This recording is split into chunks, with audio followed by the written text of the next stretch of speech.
En vue de bien savoir faire des intégrations par partie, j'ai besoin que vous sachiez primitiver tout ce qui est exponentielle, cos et sin affine hyper rapidement. Je ferai une vidéo pour s'entraîner à la rapidité un petit peu plus tard. Je vous rappelle d'abord le principe. Les données, c'est une valeur A figée dans R étoile, non nulle, et B figée dans R. À ce moment-là, si vous souhaitez primitiver exponentielle à x plus b, qui est continue sur R, bien évidemment, selon la variable x, eh bien, il suffira de me donner 1 sur a exponentielle à x plus b.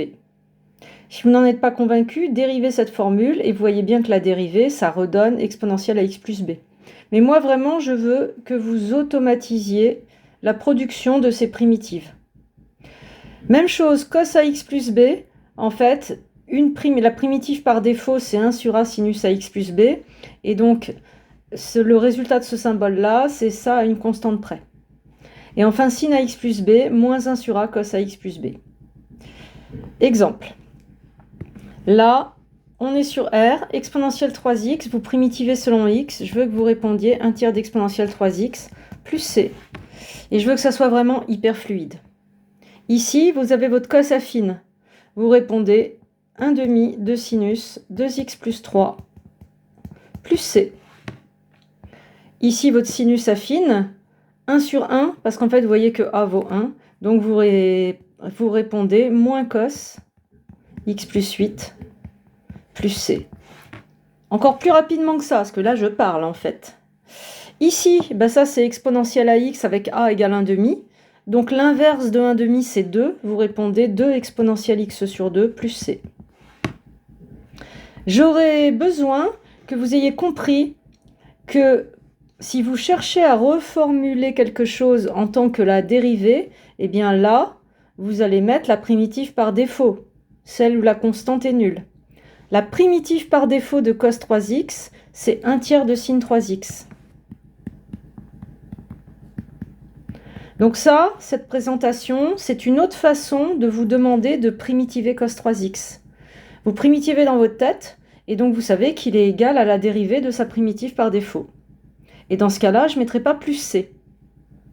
Même chose ici. Si je vous demande de réécrire sinus 5x moins 3 en tant que la dérivée de quelqu'un, eh bien, vous primitivez sinus 5x moins 3, c'est du sin affine, et donc vous mettez du 1/5 avec un moins de cos 5x moins 3.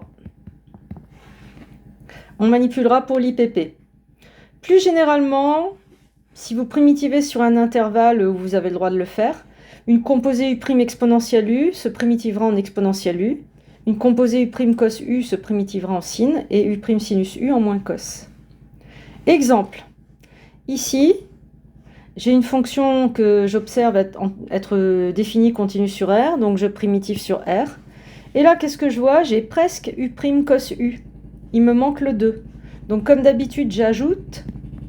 Et comme il me manquait le 2, c'est le 1 demi qui va survivre. Le 2, lui, il va aller là. Ici. J'arrive. Voilà. Et donc, décidément, le 2 va partir en primitivant U' cos U. Donc ce que vous récupérez, c'est 1 demi qui survit, fois votre sinus de U, c'est-à-dire x au carré, plus c. Ici, même chose, vous voyez que c'est défini continu sur R, donc vous primitivez sur R. Vous vous demandez si vous avez U' exponentielle U, presque, il manque le moins. Donc vous avez un moins ici, un moins qui va partir en primitivant. Et donc ça vous donne du moins exponentielle cos x plus c. Ici, j'ai changé de variable, je primitive selon t, donc vous devez vous adapter à la variable et me donner une formule avec t. Il n'y a pas de problème de définition, c'est continu, donc on primitive sur R, et qu'est-ce qu'on a ici? Eh bien, on a pile poil U' sin U.